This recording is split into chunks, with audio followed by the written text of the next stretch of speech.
right, now we're up the Nelson County Clerk's office here in Bardstown, and I'm going to talk to Jeanette Sidebottom, Catherine Marks about what's going to happen with the process. I mean, how is it? It's a pretty easy to vote this year. Just walk us through it. Okay. You have 3 options this year. Mm-hmm. They are, of course, encouraging to vote by mail. If you wanted to vote by mail, you can either do that by going through the online portal, which is www.govoteky.com. Or you can always call our office if you don't have internet access or you're not comfortable doing it that way.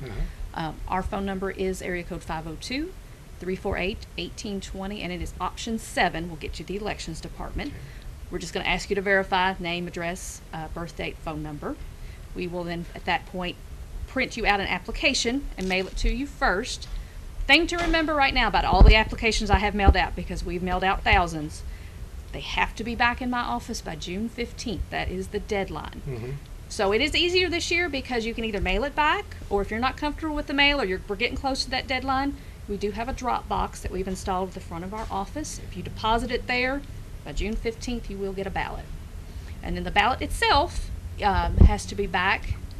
You can actually drop that in the drop box. It has to be back election day, which is June 23rd by 6 p.m. Mm-hmm.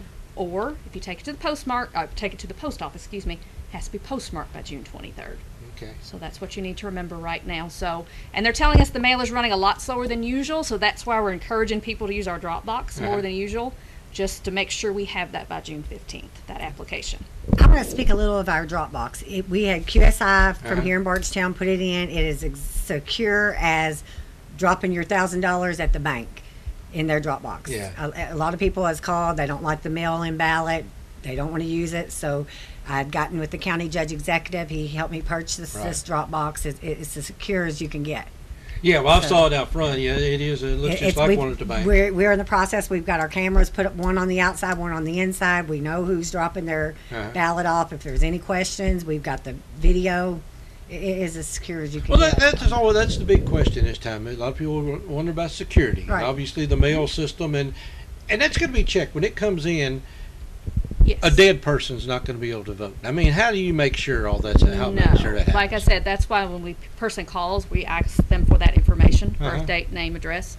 My understanding, if you use the portal, they're asking for your social security number, and then also your driver's license number to pull that signature, your birth date. So they're getting information. Plus, when that ballot comes back, and I'm going to show you here in a minute, there has to be several signatures, and we're matching that up to a voter registration card. Okay. Yeah. So basically, the fraud is very limited. I mean, fraud always has been relatively limited. I don't know of too many fraud cases in the state of Kentucky or anywhere for that matter. But people like to talk. Oh yeah, and people are worried. I mean, and we have to have the answers for the ones that are concerned about that. But going back to this Dropbox, once it's dropped, it is in a locked vault. We have a law in. The locked vault is in a locked office. I have a Democrat, I have a Republican who goes and opens this every single morning. There's a log sheet. Both of them sit back there and they're stamping it before it even leaves that office. Once it leaves, the office is locked, the box is locked. It goes straight into the election office and into another locked ballot box. Now, how do you decide which Democrat, which Republican? Is it part of the County Board of Elections? No, it's the deputies. Chief deputies. Okay, and I know there's things called challengers. I mean, there's all kinds of so many safeguards and obstacles to fraud that it's just they're doing everything they can to stop any question of it. Right. And I just want to mention, too, the other 2 options, if you don't want to do the mail, we are also doing in-person voting in our office. We're starting that next Monday, June the 8th, and it goes all the way until June the 22nd. We're just asking people to make appointments. So they don't have to make appointments. They don't have to. And we will not turn anyone down that comes in here. You just may have to wait. And we may have a line to the courthouse, but that's why we're asking for appointments. So, like I said, if you would like to, and we're already doing appointments, and make that appointment, just call that same office number, 348-1820, option 7, and we will set up an appointment for you that day. And, of course, Election Day itself, if you want to vote, it will be out at the Nelson County Fairgrounds. Okay, I think it'll be a lot of questions. I know it's a drive-through thing, so people. One's drive-through. You don't even have to get out of your car, and then one you get out of your car just like you always do. We'll have the National Guard doing the social distancing. The drive-through it was really neat. We did a mock trial yesterday, and we had the voting machines come straight up to your car. The voter will scan their own ballot. We touch none of their ballots. They take their ink pen, they leave. See, what's bothering me is I want to do all three. I want to mail it in, I want to drive through, and I want to walk in. I want to experience this. It sounds like it's going to be an interesting year. It is going to be interesting, Yeah. but I think it's going to be good. The way we walked through yesterday, and we're going to do another one and invite the media and any public. We're going to have our training out there and just let the voters know how it's going to work. Okay. Well, Catherine, show us what we got here and Okay. how easy this is going to be. So when you request an absentee ballot, when we mail your ballot, this is going to be what the packet you're going to get in the mail. It's going to look just like this. It's going to be white, name, address, right there. So I know this is different from the process so when you open this up, inside your packet, you're going to have a white return envelope. You're going to have a brown secure envelope inside. Get that print side up. Then in between, and be really careful, you're going to get instruction sheet. And I went ahead and did both. Obviously, you'll get one or the other, either the Democratic or the Republican ballot. That will be folded behind your instructions. Make sure you read your instructions, because the important thing is just like Election Day, you're going to mark your choices on your ballot. This brown envelope, your ballot is going to go inside this.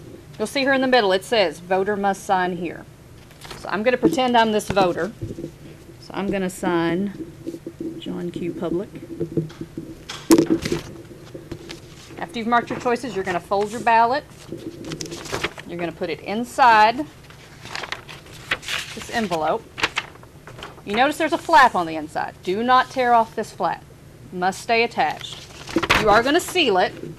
There's a seal about halfway through. So I'm just kind of flick it, seal it. Make sure your signature's here. You'll notice at the bottom there's also a thing if you need assistance. If you can't fill out your ballot and someone helps you, the person assisting you will have to sign at the bottom. If no one's assisting you, you don't have to worry about this. But the voter always must sign right here. Okay? When you have this sealed, you're going to take your white return envelope. You're going to slide this inside. At that point, you're going to seal it. And you look right here in the top left corner. You've also got a thing here. You got your sticker with your return address, and it says voter must sign here. So I'm going to sign that, because if these two things are not signed, we can't count this ballot. And I want to add something. Once you put this back in the mail, it is postage paid. Yes. The state has offered to pay the postage on any Right. incoming So ballot. you're going to get an envelope, and it says no postage due if mailed in the United States, or you can drop that in our drop box.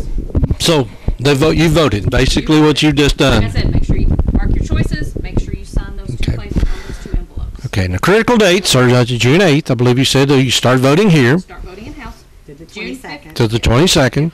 June 15 to get any applications back in. That also on the portal. That means you've got to complete that portal application by June 15th. Get your ballot back. June 23rd, Election Day. Either postmark that day, you're going to mail it, or in the drop box by 6 p.m. June 23rd. Okay.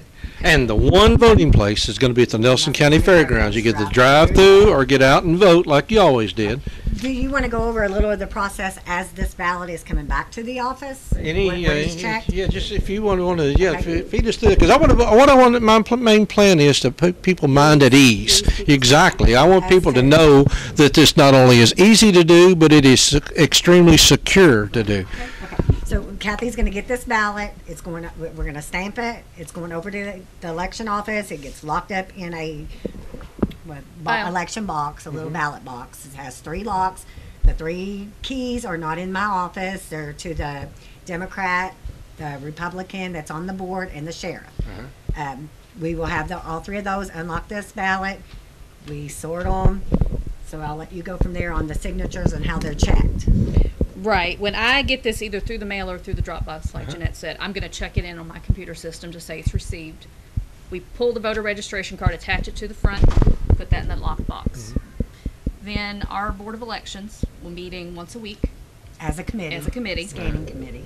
And they're going to check all these signatures against your voter registration card. Now, this is going to be a long process. Now, how quickly do you think you'll have the ballots counted? I We mean, started yesterday and we worked on them for 4.5 hours. That was about 400 ballots. oh my goodness. We have another, I think I looked this morning on the portal, I have outstanding, we have about 1,050 ballots out. Mm-hmm.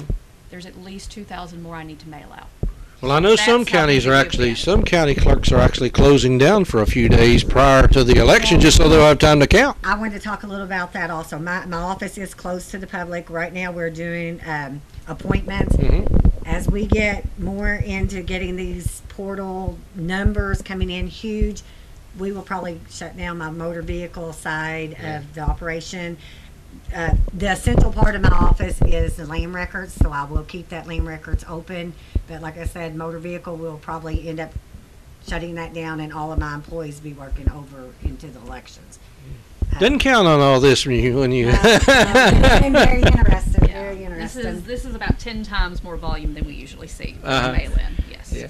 Well, like I said, I guess not an experiment as much, but I think it's going to be interesting to see what voter turnout will be and how this really goes. I mean, I think I just ask everybody to stay positive. You know, it's new to all of us, the voters and the clerk's office, the election board.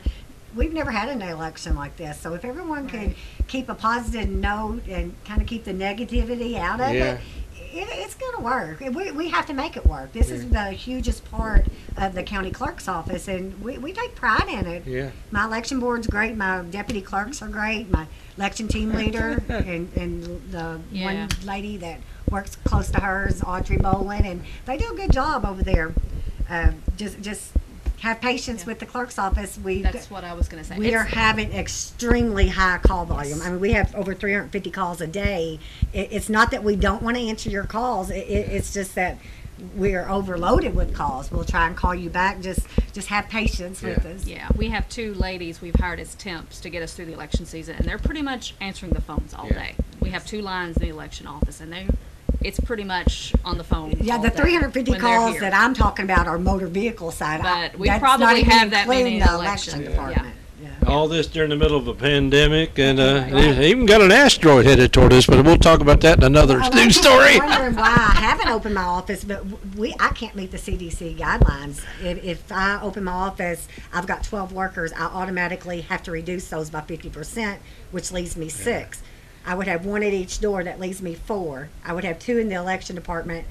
I would have no one to do my real estate department or my motor vehicle.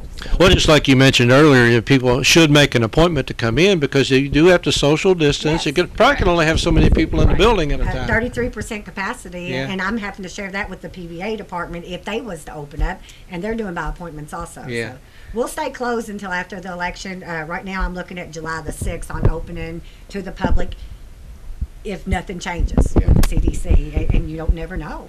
You don't. You don't You never don't. know. Well, Jeanette, Catherine, I want to thank you all a lot. Y'all been a lot been thrown at you all of a sudden. I mean, this is not like you've had a year or so to prepare for this. This just came and basically it's changing by the moment. So hopefully, I think we've got everything in concrete. I think we do. I've got a good crew here, and like I said, my election board, I'm very proud of them. Okay, June 23rd is Election Day, but Election Day actually starts now, so it just ends June 23rd. All right, well, thank you all. Appreciate you being here today and talking us through this, and hopefully we'll get through this, and y'all can take a little sigh of relief when this is over with. Take a few days off. Thank you. All right, thank you very much.